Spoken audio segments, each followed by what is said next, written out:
অল্প পানি দিয়ে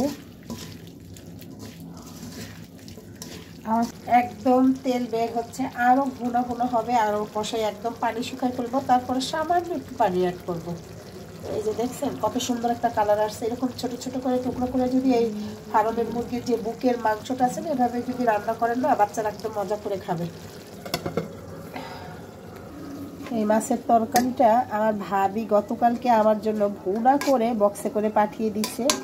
এখন এটা গরম দিচ্ছি, একদম ভুনা করে পাঠাইছে। দেখেন রুই মাছ, এটাই হচ্ছে ভালোবাসা। আজকে আর এই জন্য এই বড় মাছ রান্না করার দরকার নেই, যেহেতু ভাবি দিয়েছে। আজকে এটা ই করি। আর বাচ্চাদের জন্য যে পানি শুকিয়ে যাচ্ছে এই আর কি, হালকা একটু পানি দিব। আর আমি একটু ছোটো মাছ চচ্চড়ি করব। এই যে মলান্তি মাছটা আমি চচ্চড়ি করবো। হ্যাঁ, আমাকে একটা আপু আর ভাইয়েরা কমেন্ট করছে, আপু আপনি তো অনেক তেল খান। আসলে এটা আসলে সত্যি কথা বলছে। হ্যাঁ, আমি আসলে চেষ্টা করি তেলটা কম দেওয়ার, তেল মশলা কম দেওয়ার। কি একটা বদ অভ্যাস বলেন তো, আমার কাছে তেল মশলা কম দিতেই পারি না। ওটা তো স্বাস্থ্যের জন্য ভালো, কিন্তু সেই জিনিসটাই আমি বাড়তেছি না। কী করি বলেন তো? পানি অ্যাড করে দিই, কারণ বেশি দিব না, কারণ এটা কিন্তু কষানোর সাথে সাথে সিদ্ধ হয়ে গেছে। আর একটু হলে আমি মশলার যে ফাঁকিটা করে রাখছি সেইটা দিয়ে দিব। এটা আপনি পরোটার সাথেও খেতে পারবেন, বা তারপরে পরোটা, রুটি বা গরম ভাত, পোলাও সব কিছুর সাথে এটা খেতে পারবেন। টক দই দেওয়াতে আরও মজাটা অনেক হয় এই আর কি। এখন আমি এটাকে আরেকটু ঢেকে দিব কিছুক্ষণ, আর এদিকে মাছটা গরম করতেছি।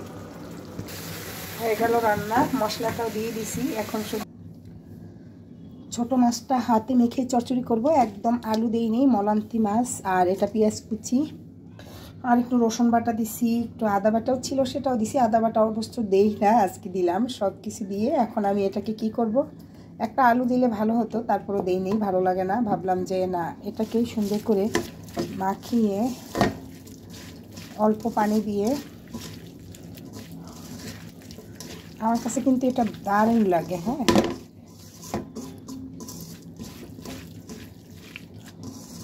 আর এইদিকে ভাত টকবক করছে।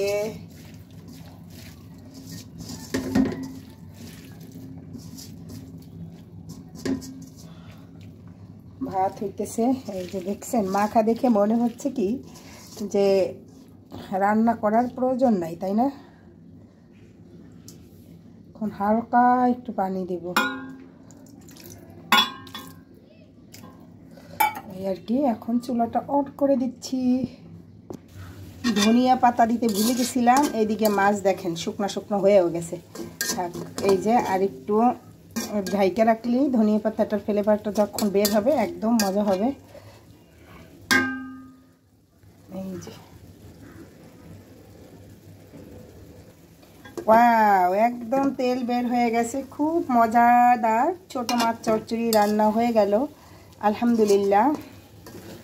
খেতে কিন্তু দারুণ লাগবে। হ্যাঁ, আর যারা ছোটো মাছ লাভার তারা তো অবশ্যই বুঝতে পারবেন যে আসলে কতটা মজা হয়েছে।